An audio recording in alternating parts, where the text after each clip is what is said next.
Muy buenas tardes a todos y muchas gracias. Primeramente quisiera daros las gracias a todos por haber decidido en el día de hoy esta actividad y seguidamente también quisiera dar las gracias a la Escuela de Filosofía Nova Acrópolis, que tan gentilmente nos facilita su espacio y además crea, desarrolla y favorece este tipo de actividades culturales.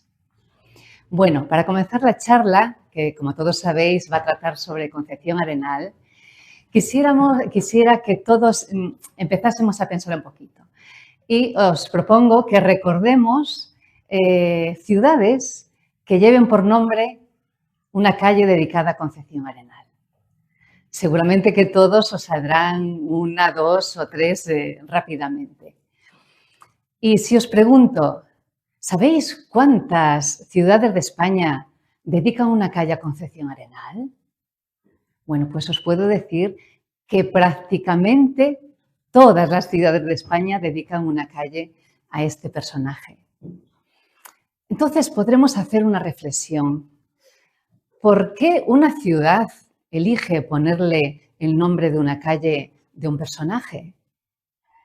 Entonces hay tantas situaciones como personajes, pero podemos resumirlos todos diciendo que es porque ese personaje ha hecho algo muy importante, ya bien sea que haya hecho un acto heroico, salvar una vida, arquitectónicamente, que haya sido un escritor, un deportista, el motivo que sea. Pero realmente esa ciudad está muy agradecida. Y en ese agradecimiento, la forma de agradecerle, digamos, es dedicarle una calle para que todos sus ciudadanos se acuerden que esa persona ha sido importante. Las gentes que vengan de afuera y las futuras generaciones, es ese agradecimiento, digamos, en el tiempo hacia esa persona, que no se la olvide. Entonces, ahora podemos pensar una cosa.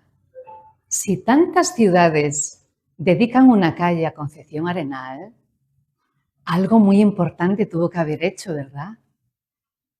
Pues sí, efectivamente.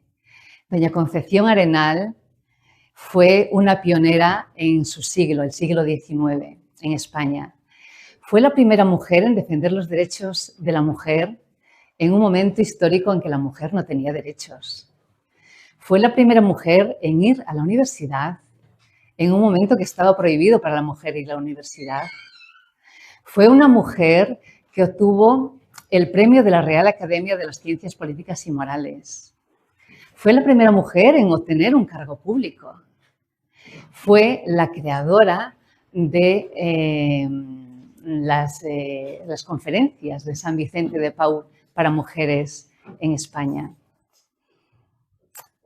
Pero sobre todo, esta mujer fue una pionera de su siglo. Fue escritora, fue pensadora, fue filósofa y no solamente eso. Esta mujer fue esa persona que dio la mano, dio de comer, dio ayuda a los necesitados, pero sobre todo fue esa voz que puso de manifiesto tantas necesidades del momento, tantas injusticias que se estaban dando en ese momento histórico. Bien, os propongo que recordemos un poquito de historia para centrarnos un poquito más en doña Concepción Arenal, que recordemos un poquito cómo estaba el siglo XIX en España. El siglo XIX en España es un siglo de constantes guerras. Están liberales, carlistas, el absolutismo de Fernando VII, vueltas otra vez carlistas, Napoleón. Y ya sabemos que en un país, en una ciudad, en una empresa, en una familia, en donde se estén constantes revueltas, ahí ninguna semilla germina, nada florece, ¿verdad? Pues eso es lo que pasaba en la España del siglo XIX.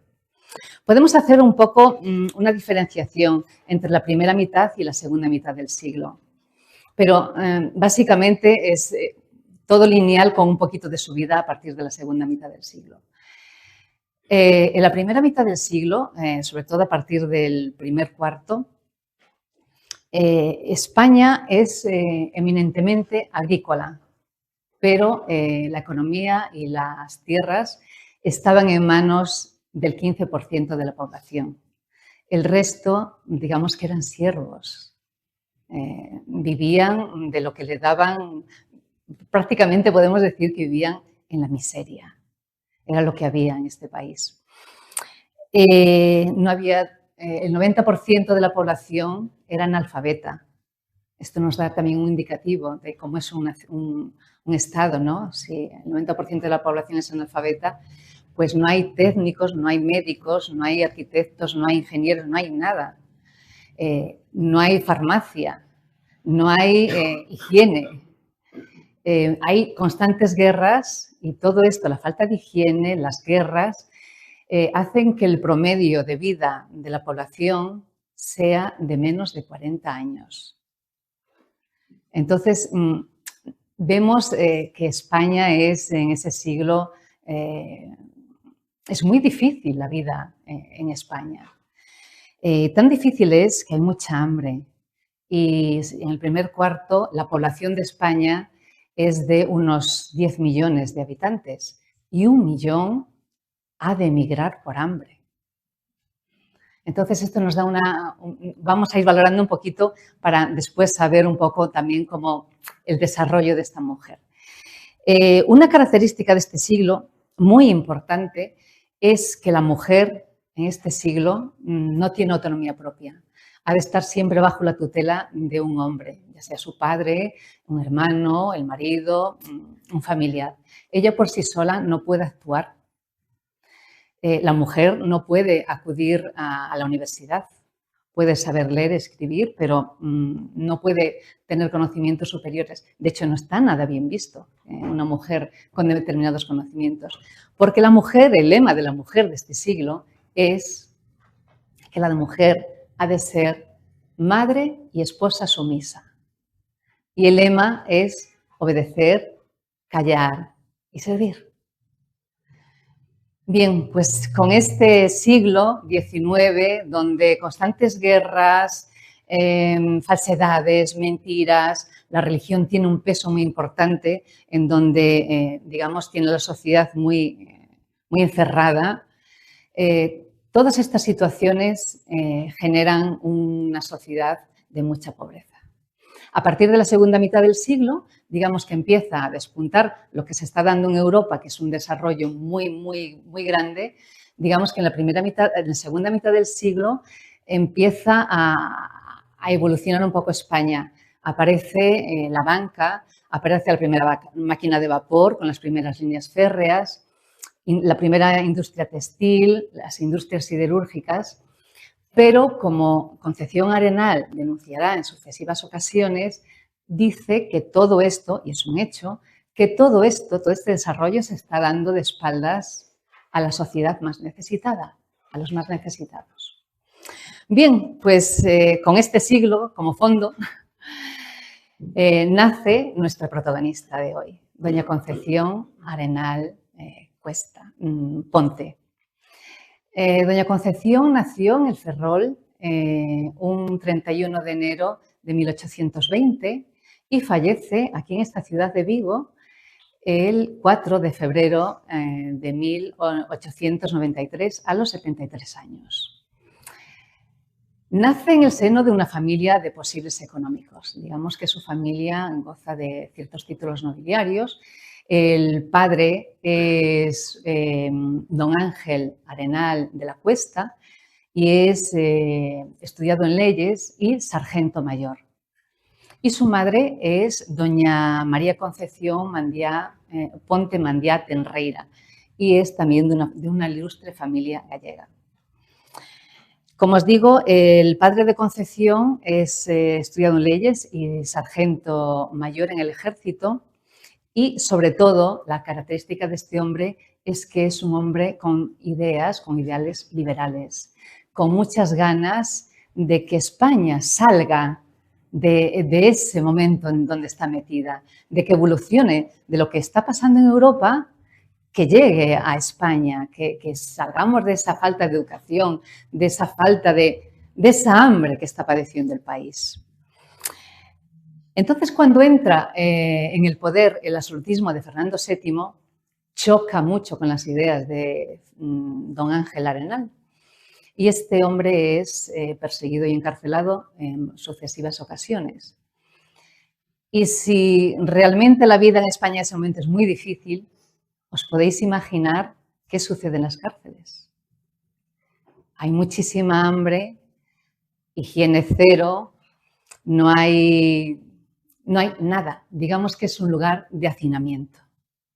Y estas entradas y salidas a la cárcel hace que Fernando Arenal fallezca cuando Concepción cumple 9 años.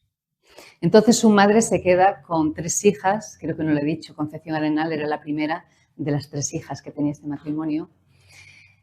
Y esta mujer, al quedarse sola, pues hace lo que hacen todas las mujeres de la época. Decide marcharse a vivir con la familia de su marido y se marcha a Cantabria. Allí, al año de fallecer el padre, fallece también la hermana pequeña de Concepción. Y las otras 2 hermanas son educadas por su abuela paterna, Jesusa, que se llamaba de nombre, y su madre, que era muy religiosa, y son educadas en en las más estrictas normas de la época. Concepción desde pequeña, desde jovencita, destaca por sus ganas de preguntar, cosa mal vista en ese momento, sobre todo en una mujer. Ella pregunta, ¿por qué murió su padre? ¿Por qué fue a la cárcel? ¿Qué es eso de ser liberal? Y bueno, algunas preguntas se las contestan y otras se quedan sin contestar. Ella, cuando puede, entra a escondidas en la biblioteca familiar y le encanta leer ya libros en esa edad. Pues cuando cumple sobre 15 años Concepción, su madre, animada por un primo hermano que tiene en Madrid, un conde de Vigo, que es en ese momento senador en Madrid, la anima a que se vaya a vivir a Madrid para que sus hijas puedan acudir a un colegio de señoritas como le corresponde por su estatus social. Entonces, Concepción Arenal lo toma como una bendición. Dice, me voy a Madrid a estudiar a un colegio, de verdad, puedo aprender, conocer a otras chicas de mi edad. Se va encantada, pero su emoción dura muy poquito, porque en ese colegio se las enseña simplemente a ser unas señoritas, que es lo que se estila en ese momento. Se aprenden a leer y a escribir, a ser unas buenas madres y unas esposas sumisas, que es lo que se pretende de una mujer. Y ella espera otra cosa de la vida. Ella no acepta simplemente ser esa banalidad, esa falta de estímulos en la vida. Ella tampoco se siente identificada con el glamour que las mujeres de la época, glamour o falso glamour, ¿no? Con que las mujeres de la época se muestran, esos grandes vestidos, esos corsés apretados, esas posiciones, esos tirabuzones. Ella no se siente identificada con nada de eso. Entonces choca con sus institutrices, no conecta con ninguna compañera de su clase y su vida es un tormento.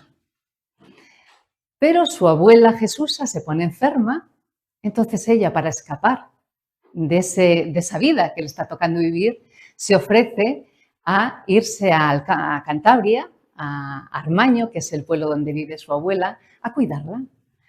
Y bien, allá se va. Cuando llega a la casa de su abuela, se encuentra que acaba de llegar también un tío cura, misionero, que ha venido de México. Entonces, desde el primer momento, Concepción conecta muchísimo con este tío. Y ella le pregunta cómo se vive en esos países por donde él ha estado de misionero. Y él le cuenta cómo se tiene el concepto de familia, la relación humana, las relaciones que hay entre hombre y mujer, porque aquí ve que hay una gran diferencia. Este tío le cuenta todas sus experiencias. Y no solamente eso, este tío le enseña moral, le enseña ética, le enseña filosofía, le enseña latín, que ella aprenderá en un periodo de 6 meses, esto nos da a comprender la gran inteligencia que esta mujer poseía. Y no solamente eso, este tío cura le da a leer libros que en España estarían seguramente prohibidos, pero estarían prohibidísimos para una mujer. Podemos decir que estuvo 3 años cuidando a su abuela hasta que ella cumplió 20 años. Y digamos que este tiempo para ella es un tiempo maravilloso. Es un tiempo de grandísima evolución, porque ella experimenta otras vivencias, aunque no las experimenta propiamente, digamos que ella capta lo que este tío le transmite. Entonces, para ella es vivir, como en otro país, ¿no? Vivir, conocer todo lo que sucede en otros sitios. Y que ella considera que eso realmente es lo que ella querría para ella y para su gente. Pero, como todo en la vida, las cosas van cambiando. Su abuela fallece y ha de regresar de nuevo a Madrid. Y en Madrid nada ha cambiado. Entonces, si antes era rebelde, pues os imagináis qué pasa ahora. Ella le dice a su madre, madre, yo quiero estudiar, yo quiero ir a la universidad. Y su madre se vuelve loca porque le dice, no me habrá llegado con enterrar a un marido por sus ideas, sino que esta hija ahora ha heredado todas sus locas ideas liberales. ¿Cómo vas a ir a la universidad? Si una mujer no puede ir, está prohibido. Bueno, están ahí siempre enzarzadas un poco madre e hija en esas, una reproches, otra le expresa la claridad del momento. Pero cuando Concepción cuenta con 21 años, su madre fallece. Y después, digamos, del primer dolor, del primer momento de duelo, Concepción Arenal se da cuenta que ella es la primogénita y ha heredado toda la fortuna familiar y decide que ha de cuidar a su hermana más pequeña, Tonina, que le llamaban así cariñosamente. Y entonces ella empieza a trabajar en su proyecto, que es ir a la universidad. ¿Pero cómo? Si solamente pueden ir los hombres. Entonces toma la decisión y dice, si solamente pueden ir los hombres, me disfrazaré de hombre. Y así es como ella, digamos, pone un grito de rebeldía contra siglos de tradición, ¿no? Ella se compra las ropas, las tiene en la cama y hace las siguientes reflexiones mientras se va transformando en ese ser para poder entrar a la universidad. Y dice, ¿por qué nos relegan a las sombras? A las únicas tareas del hogar, a ese lugar donde nuestras voces no pueden ser escuchadas. ¿Por qué nos prohíben soñar? ¿Por qué nos imponen un destino tan estrecho como este corsé que pretenden que llevemos? Y ya mientras se venda el pecho, se dice, estas vendas no ocultan lo que soy. Estas vendas protegen lo que quiero ser. Mi esencia no está en mi apariencia. Mi esencia está en mi mente y en mi corazón.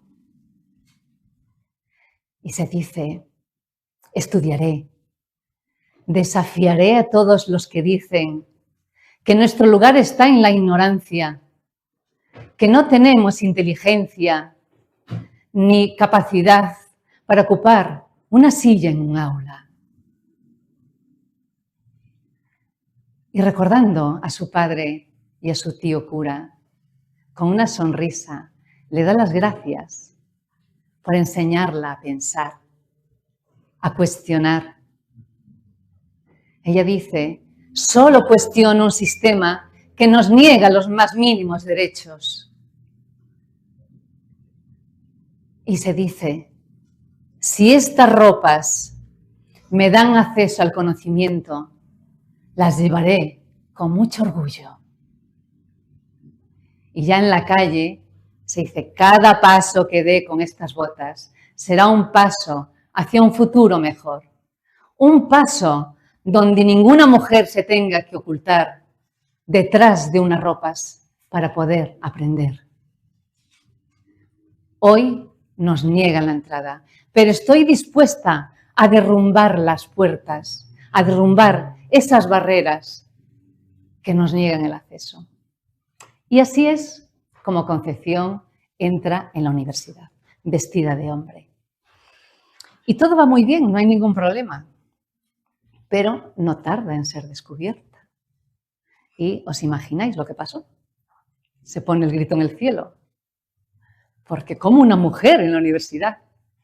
Pero ella, lejos de entrarle el miedo y salir corriendo, acude a todas las personas que la pueden ayudar. Acude a su tío, que es senador, acude a otros familiares que están en distintas administraciones, le ruega al rector que por favor, le den una oportunidad. Entonces, en cierto modo, para disuadirla, le dicen que bien, que tendrá que pasar un examen de acceso a la universidad. Y entonces ella, pues efectivamente, acepta y se presenta y nadie cree que vaya a superar ese examen. Y ella no solamente lo supera, sino que lo supera con excelencia. Entonces, pues no le queda más remedio que aceptarla en la universidad, pero con unas limitaciones muy grandes. Ella no podrá matricularse, ella no podrá realizar ningún examen, no podrá, por lo tanto, tener ninguna titulación. Ella ha de estar al fondo del aula sin ningún tipo de relación con ningún compañero.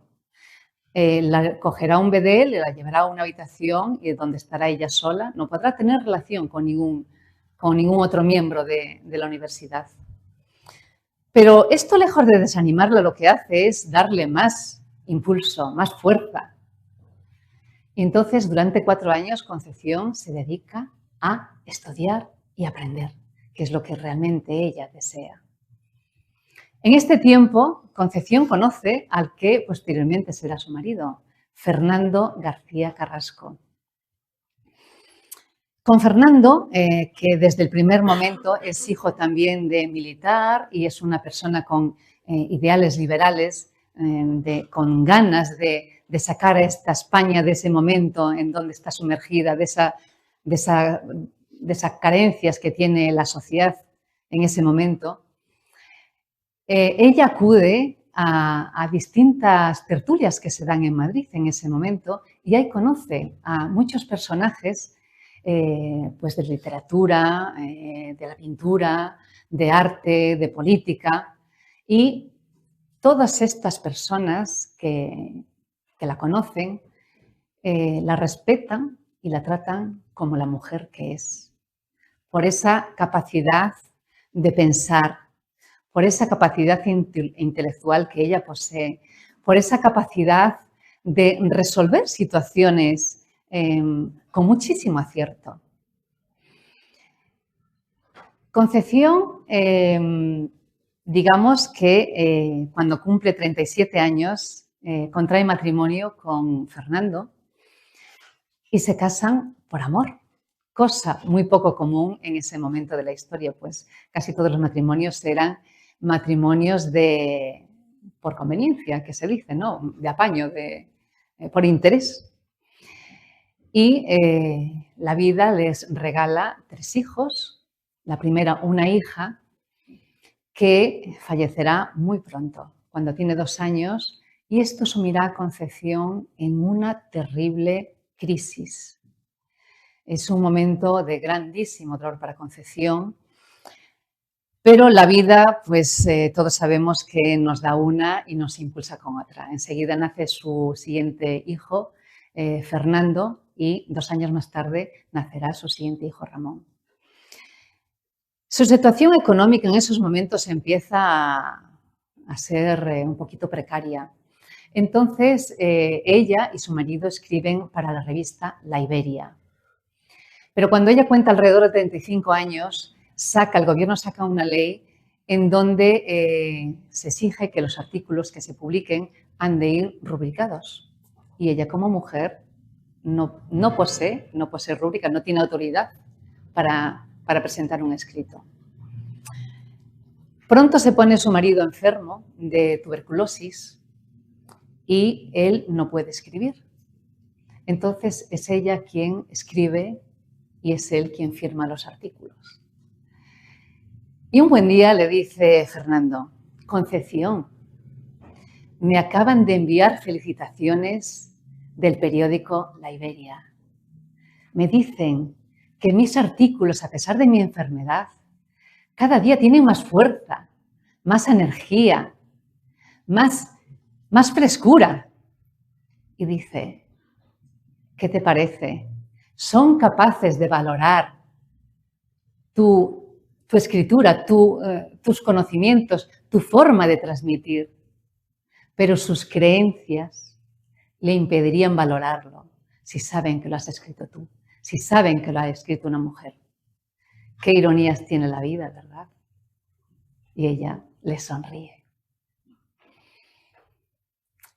Fernando fallece cuando ella cuenta con 38 años y se queda sola en Madrid, con 2 hijos, sin trabajo, sin una economía solvente y sobre todo con mucho, mucho dolor. ¿Qué hacer? Pues toma una decisión y vuelve, digamos, a la época de su juventud. Se vuelve a Cantabria. Y ahí se pierde un poquito en el tiempo, lo que está haciendo Concepción. Pero se sabe que de Cantabria se fue a Oviedo, porque hay una carta fechada en Oviedo, y posteriormente alquila una casa en Potes a una pariente suya, Isabel, no me saldrá el apellido, era la madre de Jesús de Monasterio, Isabel Argüelles, la madre de Jesús de Monasterio, que es un joven compositor y violinista de mucho prestigio en ese momento en España. Ella vive, aislada del mundo, en esa casa con sus 2 hijos. Pero da la casualidad de que en una visita de Jesús de Monasterio a su madre, conoce a Concepción. Jesús viene a dar conciertos por toda Europa, viene de la corte a dar conciertos en la corte en Madrid. Entonces Concepción se interesa por saber qué pasa más allá de aquellas montañas que la rodean en Potes. Y Jesús le comenta lo que está sucediendo en Europa, como el gran desarrollo que está habiendo, el auge, y también lo que pasa en Madrid, que sigue todo igual. Entre ellos surge una grandísima complicidad. Jesús es un hombre de una grandísima sensibilidad, es 14 años más joven que ella, pero sin embargo la conexión que se da como personas es inmensa. De hecho, él ayudará en sucesivas ocasiones en su vida. Digamos que le animará a hacer cosas. Él percibe el valor que Concepción tiene, la grandeza de espíritu, percibe su capacidad para razonar, pensar y discernir situaciones complicadas. Pero ve que ella está rota de dolor. Entonces, él le dice: Concepción, tú estás rota de dolor, pero aquí fuera hay mucho sufrimiento y mucho dolor también, y mucha necesidad. Y tú podrías ayudar mucho. ¿Por qué no creas unas conferencias de San Vicente de Paúl para mujeres? Que se trataban estas conferencias de dar ayuda a los más necesitados. A ella le parece una idea fantástica y ahí se lanza. Bueno, le piden permiso primeramente al presidente de las conferencias en España, que es Santiago de Masarnau, que también es músico y compositor, y juntamente con otras damas de la zona se lanzan a esa ayuda a los más necesitados. Concepción en cada casita, en cada choza donde entra, lleva un trocito de pan, pero no solamente lleva pan. Concepción les enseña higiene, les enseña normas de conducta, les enseña moralidad. Concepción les da dignidad tan necesaria para un pobre, para una persona que cae en la pobreza. Pero Concepción se da cuenta de que no todas las damas actúan correctamente. Entonces ella piensa que debería de haber un manual donde las personas pudieran saber cómo actuar en cada situación que se les vaya dando. Y ella se pone manos a la obra y redacta lo que será el manual del visitador del pobre. Se lo enseña a su gran amigo Jesús de Monasterio y a él le parece fantástico y se lo envían a que lo autorice, digamos, que le dé el valor necesario Santiago de Masarnau, que es presidente de estas conferencias. A él, cuando lo lee, le parece fantástico. Dice, es que nunca he leído nada tan bueno sobre este tema. Y tan bueno le parece que corre con los gastos y lo publica para que en otras zonas, en otros lugares donde se den estas conferencias, tengan, pues, digamos, un manual a que acogerse, como un modelo, unas pautas, ¿no?, de actuar. Este manual posteriormente se publicará en 7 idiomas más. Eso nos da a entender el valor de este manual, lo bueno que es. Concepción, os diré que es muy reconocida fuera de Europa. Seguramente que mucho más que en España. Fuera de Europa, perdón, fuera de España, en Europa. En España, bueno, pues no tanto. Como todos, muchas veces no se es profeta en la tierra de cada uno. Mientras está escribiendo este manual del visitador del pobre, que para que os hagáis una idea de lo que ella quiere transmitir, lo explica todo con mucho detalle, pero ella dice, el pobre ha caído en un estado de pobreza, pero el pobre es el mismo ser divino y humano que cualquier otro ser, y así ha de ayudársele, tratársele, como cualquier otro ser humano. Como os digo, Jesús de Monasterio le comenta que la Real Academia de Ciencias Políticas y Morales saca un concurso para discernir la diferencia que hay entre filantropía, beneficencia y caridad, que son términos que se están utilizando de igual manera, pero en la mente de cada uno se dan cuenta de que no es lo mismo. Entonces Concepción escribe un ensayo y lo envía a la Academia. Y la Academia, por mayoría completa de todos sus miembros, le concede el primer premio. Pero hay un problema. Este ensayo va firmado por Fernando García Arenal, un niño de 10 años, que es su hijo. Entonces, cuando se dan cuenta de que es su madre quien lo ha escrito, inmediatamente le sacan el premio. Pero en ese momento Concepción ya cuenta con muchos apoyos. Hay muchos hombres, porque eran los que le podían dar el apoyo, hay muchos hombres, personas muy liberales, personas que realmente valoran a la mujer como ser que es. Entonces, ahí se monta un poco de revuelo y se dice, si por mayoría absoluta de los miembros se decide que este es el mejor ensayo, por el hecho de haber sido escrito por una mujer, ¿no se va a considerar bueno?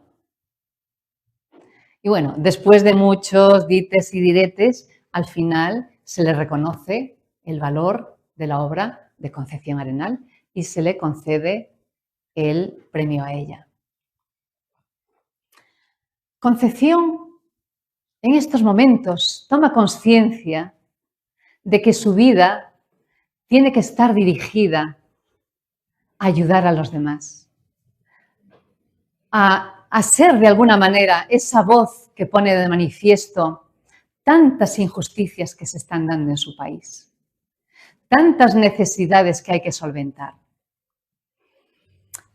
Y todo esto que está pasando llega a oídos de la reina, a la corte. Entonces la reina, después de varias consultas, le propone a ella ser visitadora de prisiones. Le propone, digamos, al primer ministro de la gobernación que la nombre visitadora de prisiones. Y ahí es donde ella adquiere el primer cargo público, una mujer adquiere un cargo público. Como os podéis imaginar, Concepción no ejerce su cargo desde un despacho. Concepción entra en las prisiones, habla con las presas, se interesa por saber qué pasa, cómo han entrado allí, cómo han sido sus delitos. Se da cuenta que nada más entrar en la prisión, las mujeres son rapadas y vendido su pelo. Pero en ese momento una mujer sin pelo es como si le sacasen su dignidad. Se da cuenta que los carceleros no están preparados para atender correctamente a las prisioneras. Estas mujeres son maltratadas física, psicológicamente, son violadas. En las cárceles las presas conviven con sus hijos hasta los 13 años. Y Concepción se da cuenta de todas estas situaciones. Un niño puede estar con su madre hasta los 2 años, pero después ningún niño, ni los ojos ni el corazón de un niño puede ver las atrocidades que se están dando ahí, en ese lugar. Entonces ella toma apuntes, toma nota de todo lo que sucede. Ella se da cuenta que muchas de las presas que allí están, que prácticamente no han tenido juicios. Muchos de los juicios tienen unas condenas demasiado elevadas para el acto que han cometido las presas, ya que en muchas ocasiones son hurtos por necesidad, porque les hay de quedar de comer a su familia, a sus hijos. Y que no es proporcionada, la justicia que allí se está dando para nada es proporcionada. Entonces ella toma nota de todo esto y escribe lo que se llaman cartas a los delincuentes y se lo envía a la gobernación. Esto sienta muy mal e inmediatamente es destituida de su cargo. Ella le escribe una carta a su gran amigo Jesús de Monasterio y le dice: yo era una rueda que no encajaba con ninguna otra rueda de la prisión, del sistema penitenciario, y así se me suprime. Ni la sociedad ni la política quieren conocer la verdad de lo que sucede ahí en las prisiones. No quieren moralizar las prisiones, no quieren corregir nada. Así de claro es como habla Concepción. Y esta mujer, es una mujer que no se amilana ante las cosas que le pasan duras en la vida. Lejos de apartarse, ella colabora en todo lo que hay que colaborar, en tantas necesidades que existen. Ella vive en un mundo de hombres, pero se hace un hueco en el mundo de esos hombres. Ella les muestra a los hombres que la mujer es su compañera, que la mujer no es inferior intelectualmente al hombre, ni desequilibrada emocionalmente como se la considera. Ella le dice: si una mujer puede ser reina, ¿por qué no puede ser empleada de correos?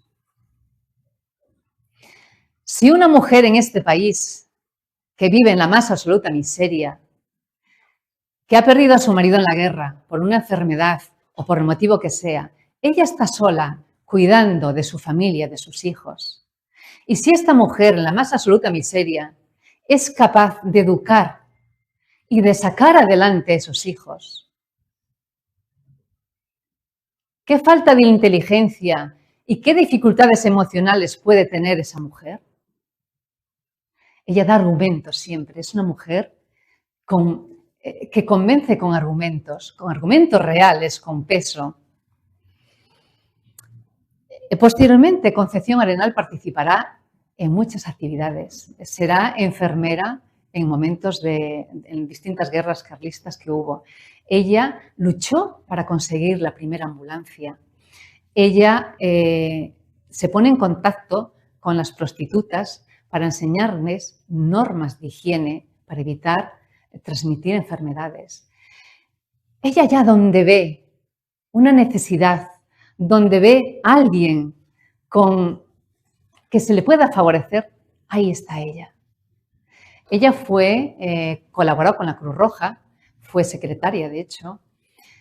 También participó en la creación de las casas baratas para personas con pocas necesidades, con pocos recursos, que eran todos. Pero se iba poquito a poquito. Concepción Arenal, posteriormente, después de ser destituida de su cargo en las prisiones, trabajará también en un colegio de huérfanos. Y Concepción Arenal, el tema de las prisiones es algo que a ella le duele mucho, porque su padre falleció por estar en una prisión y ella ha vivido las atrocidades que allí se dan. No las vivió en primera persona, pero las ha visto. Entonces, ella escribe lo que se titula, lleva por nombre, Una cárcel modelo. Y ahí detalla de cómo ha de ser, digamos, la estructura de la cárcel, pero, digamos, cómo ha de ser la atención, cómo se ha de cuidar, cómo se ha de ayudar a esas personas que están encarceladas para que, una vez que salgan, que tengan unas enseñanzas, un conocimiento para poder desenvolverse en la vida. De hecho, parece ser que se han inspirado, cuando se construyó la cárcel modelo, que se han inspirado en este ensayo que Concepción Arenal ha redactado, ha escrito. Concepción Arenal es una mujer que ha sido pionera en muchos aspectos de la vida. Pero a partir de una cierta edad, digamos de los 53 años en adelante, ella se vuelca en lograr, en contactar con personas para intentar conseguir una educación para todos. Porque ella sabe que la educación es esencial para el desarrollo de un pueblo. Ella sabe que sin educación las personas son muy manipulables. Que el conocimiento eleva a la persona y se va a volcar en la enseñanza y se va a volcar en la mujer, en los derechos de la mujer. Va a luchar, ella escribe con Antonio Guerola en la revista que se llama La Voz de la Caridad y ahí va a poner de manifiesto todas esas situaciones que os estoy mencionando. Pero no solamente pone de manifiesto las situaciones, sino que ella da soluciones. Es una mujer en acción.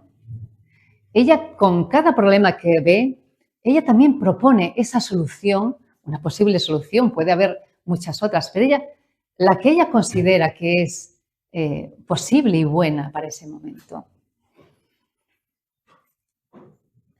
Es una gran luchadora por todos los derechos de los niños, de los huérfanos, de las prostitutas, de los presos, muy especialmente de la mujer. Y es una pionera que tiene grandísimas seguidoras en un futuro y digamos que nos abre el camino a las mujeres que hoy estamos aquí.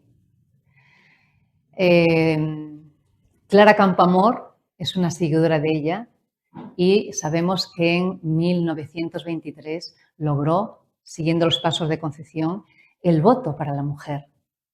También Victoria Kent, que fue directora de prisiones, siguió los pasos de Concepción Arenal y algunos de aquí que creo que habéis estado en Chinchilla, sabéis que el castillo de Chinchilla fue prisión hasta 1923, que lo cerró esta mujer, Victoria Kent, porque se dio cuenta que allí no reunía las condiciones, eran unas condiciones infrahumanas.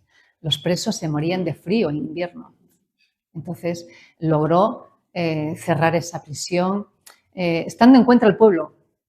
Son situaciones que pasan en la vida.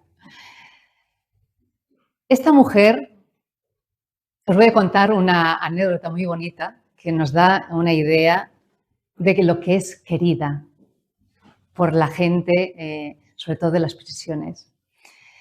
Cuando Concepción Arenal falleció, se enterró en un cementerio que hay aquí en Vigo, en el centro de la ciudad. Pero al crecer la ciudad, se decidió trasladar ese cementerio a lo que hoy conocemos que está en Pereiro, el cementerio de Pereiro, y se decidió que sería bueno construirle un mausoleo a doña Concepción Arenal para reconocerla, para que ella descansase sus restos. Entonces se estaban recogiendo fondos para construir este mausoleo. Y reciben, en el Ayuntamiento de Vigo, reciben una carta con 2 pesetas en sellos de correos, que en aquel momento los sellos de correos tenían el valor del dinero. Y esta carta la envía un preso que estaba preso en La Coruña y que recauda fondos. Una vez que se entera que le van a construir este mausoleo a Concepción Arenal, recauda fondos en la prisión para aportar esa pequeñita cantidad.